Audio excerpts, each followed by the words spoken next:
کرنے یا تسلیم کرنے کے لیے بڑی مشکل سے تیار. لیکن آپ مانیں یا نہ مانیں، ریئل ورلڈ تو آگے بڑھتا رہا. آج حج، عمرہ، تعلیم، روزگار، علاج، ہر چیز کے لیے مسلمان ریل اور ایئر ٹریول پر ڈیپینڈ ہے. دنیا بھر میں لاکھوں مسلمان pilots, engineer, airport staff, railway employees ہیں. یعنی جس چیز کو کبھی قیامت کی نشانی کہہ کر اوائڈ کیا گیا، آج وہی ہماری روزمرہ کی زندگی میں نعمت کے طور پہ ہے، چاہے وہ استعمال کے لیے ہو اور چاہے وہ روزگار کے لیے. میڈیکل سائنس نے جب بلڈ گروپ اور بلڈ ٹرانسفیوژن کا کانسیپٹ دیا تو شروع میں کئی ریلیجس سرکلز میں کنفیوژن تھا. کچھ علماء نے لمیٹڈ میڈیکل نالج کے ساتھ یہ ترک دیا کہ خون کیریکٹر یا مردانگی یا وراثت کو ٹرانسفر کر دے گا، اس لیے بلڈ ڈونیشن یا ٹرانسفیوژن مختلف اعتراضات کا شکار ہوا. وقت کے ساتھ ساتھ جب یہ صاف ہوا کہ بلڈ ڈونیشن جان بچانے کا سب سے سیدھا طریقہ ہے، تو کئی بڑے اسلامک اسکالر بھی یہ صاف کہتے ہوئے دکھے اپنے فتووں میں کہ ضرورت اور حالات کی بنا پر بلڈ لینا اور دینا جائز ہے، بلکہ کسی اور کی جان بچانے کے لیے بھی یہ جائز ہے. آج مسلم charities, hospitals, N G Os blood donation camps چلاتے ہیں اور لوگوں کو بلڈ ڈونیٹ کرنے کے لیے موٹیویٹ کرتے ہیں. ایسا ہی کچھ کیمرے کے ساتھ ہوا. فوٹوگرافی اور امیج کا مسئلہ بھی اسی لائن پہ آتا ہے. ایک وقت میں تصویر کو کھینچنا، تصویر کو ڈیولپ کرنا، تصویر کھنچوانا، فوٹوگرافی کو سخت حرام ماننے کی آوازیں بلند ہوئی. لیکن digital I D, passport, Aadhaar, exam forms, news media, social media, ہر جگہ آج فوٹو ضروری ہے. اب زیادہ تر کنٹمپریری علماء اسٹیٹک فوٹو ڈاکومنٹیشن کی ضرورت اور فوٹوگرافی کو جائز مانتے ہیں. بس فضول میں ان چیزوں کے استعمال سے انہیں فتنہ یا حرکت والی کانٹینٹ سے بچنے کی ہدایت بھی دیتے ہیں. یہی کم و بیش چیزیں ہمیشہ رہی. پولیو ویکسین کی کہانی سب سے دردناک ہے. کچھ جگہ افواہ پھیلی کہ یہ ویکسین مسلمان بچوں کو نپنسک بنانے کے لیے بنائی گئی ہے اور یہ یہودی سازش ہے، اس لیے اسے پلانا حرام ہے. اس غلط نیریٹو کی وجہ سے ہندوستان، پاکستان اور افغانستان کے کئی علاقوں میں ویکسین ورکرز پر حملے ہوئے، کئی لوگوں کی جان تک چلی گئی. میں نے خود اس ٹاپک پر ایک سیریل بنایا، یہ وعدہ رہا، اور یہ سیریل روٹری انٹرنیشنل نے اس کے لیے آگے آئے اور انہوں نے اس کے لیے ایڈ فراہم کی اور ان کے لیے ہم نے یہ بنایا. اور اس سیریل کے بنانے سے عام لوگوں میں ایک اویئرنیس آئی اور لوگوں نے پولیو کی ویکسین لگوانا شروع کی. اور اس میں عجیب عجیب سی کہانیاں تھیں. ایک کہانی تھی کہ دادی اپنے پوتے کو لے کے کنویں کے اندر چلی گئی کہ وہ جب ویکسینیشن کے لیے لوگ آئیں تو یہ کہہ دیا جائے کہ اس گھر میں کوئی بچہ نہیں ہے. تو اس طرح کی حرکتیں، اور صرف اس لیے کہ وہ ان کو لگا کہ یہ امپوٹنسی لائے گی یہ دوا.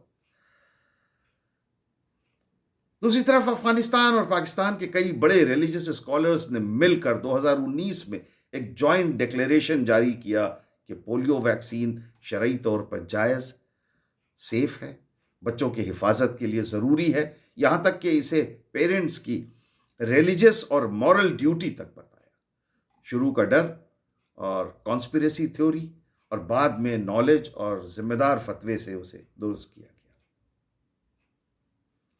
ٹیسٹ ٹیوب بیبی پر بھی شروع میں کئی جگہوں سے بلینکٹ حرام کے فتوے جاری ہوئے، لیکن جیسے جیسے ٹیکنیک سمجھ میں آئی، ڈیٹیل سامنے آئی، بہت سے لیجیٹمیٹ اسلامک باڈیز نے صاف گائیڈ لائنز دیں. اگر سپرم اور ایگ ہسبینڈ اور وائف کے ہیں اور تیسرے ویکتی کا انوالومنٹ اس میں نہیں ہے تو بچہ انہی کی حلال اولاد مانا جائے گا. پروسیس کے کچھ حصوں پر ایتھکس کی بحث الگ سے رہے گی. دیوبند اور الازہر جیسے اداروں نے الگ الگ انداز میں یہی بات کہی کہ ٹیکنالوجی کو پوری طرح ریجیکٹ کرنے کے بجائے اسے شرعی حدود کے اندر ریگولیٹ کرنا وقت کی ضرورت ہے۔ جہاں ریئل ضرورت اور سیریس مسئلوں پر ہمارے اندر کلیئرٹی دھیرے دھیرے آئی، وہیں دوسری طرف کچھ فتوے ایسے بھی آئے جن سے عام مسلمان صرف پریشان ہوئے، جیسے کارٹون یا کامکس کو بھی حرام قرار دے دیا گیا، جبکہ آج بچوں کی ایجوکیشن، انٹرٹینمنٹ اور کئی اسلامک کڈز کنٹینٹ بھی اینیمیشن کے ذریعے ہی پہنچ رہے ہیں۔ اسی طرح کسی نے کہا کہ تعزیہ یا علم دیکھنے سے نکاح ٹوٹ جائے گا، کسی نے کہا کہ دوسرے مسلک کی مسجد میں نماز پڑھنے سے یا ان کے جنازے میں کندھا دینے سے آپ کا نکاح یا ایمان خطرے میں پڑ جائے گا۔ یہ باتیں نہ قرآن سے نکلتی ہیں نہ صاف سنت سے، بلکہ زیادہ تر تنگ نظر سوشل تھنکنگ اور مسلکی رائیولری کی پیداوار ہے۔ نکاح اتنا کمزور کر دینا نکاح کو کہ کسی کے ساتھ چلنے، کھڑے ہونے یا کچھ دیکھنے سے ٹوٹ جائے، یہ دین کا مذاق اڑانا۔ یہ بھی یاد رکھنا ضروری ہے کہ فتویٰ اپنے آپ میں گالی نہیں ہے۔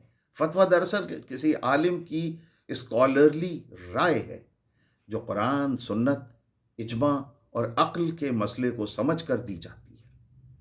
مسئلہ تب پیدا ہوتا ہے جب علم ادھورا ہو لیکن یقین 100% ہو، سائنس، میڈیسن، ٹیکنالوجی کی بیسک سمجھ بھی نہ ہو۔ فتویٰ دینے سے پہلے ایکسپرٹ سے کنسلٹ بھی نہ کیا جائے۔ ہر رائے کو اللہ کا آخری حکم مان کر، کہہ کر اسے آگے بڑھا دیا جائے، یہ چیزیں مناسب نہیں۔ آج مسلم کمیونٹی میں 2 ایکسٹریم دکھتے ہیں، ایک طرف وہ جو ہر فتوے کو آنکھ بند کر کے مان لیتے ہیں، اور دوسری طرف وہ لوگ جو پورے دین کو ہی بیکورڈ سمجھ کر اس سے دور ہو جانا چاہتے ہیں۔ اصل ضرورت ان دونوں کے بیچ کے بیلنس کو مینٹین کرنے کی ہے، ایک بیچ کا راستہ نکالنے کی ہے، جہاں علماء بھی مانیں کہ ماڈرن نالج ان سے باہر نہیں ہے بلکہ ان کے لیے ضروری ہے، ایک ضروری ٹول ہے، ایک ضروری ہتھیار ہے استعمال کرنے کے لیے، آسان زندگی کے لیے۔ اور ان کا ایجوکیٹڈ مسلمان بھی علماء سے ریسپیکٹفلی سوال کریں، ڈائلاگز کریں، بلائنڈلی کسی کو بھی فالو نہ کریں۔ یہ ماننا پڑے گا کہ مذہب اور سائنس کا ٹکراؤ صرف اسلام تک لمیٹڈ نہیں ہے۔ ہر ریلیجن نے پرنٹنگ پریس سے لے کر Darwin, vaccine, organ transplant, AI تک تمام چیزوں پر اپنی اپنی لڑائیاں لڑی۔ فرق صرف یہ ہے کہ کسی سوسائٹی نے سیلف کریکشن جلدی کیا اور کسی نے خود کو زیادہ دیر تک بند کمرے میں بند کر کے رکھا۔ مسلم کمیونٹی کے لیے آج سب سے بڑا کام یہ ہے کہ علماء اپنے سیلیبس میں سائنس، سوشل سائنس اور میڈیکل ایتھکس کو جگہ دیں۔ فتویٰ دینے سے پہلے ڈاکٹر، سائنٹسٹ، انجینئرز جیسے ایکسپرٹ سے مشورہ لیں۔ مسجد کا ممبر صرف حرام حلال کی لسٹ نہیں ہے بلکہ علم، ریسرچ اور پازیٹیو رول ماڈل کا پلیٹ فارم بنے۔ عام مسلمان سوال کرنے سے نہ گھبرائیں اور سوشل میڈیا کے ہر وائرل بیان کو دین کی آخری بات بھی نہیں ماننا چاہیے۔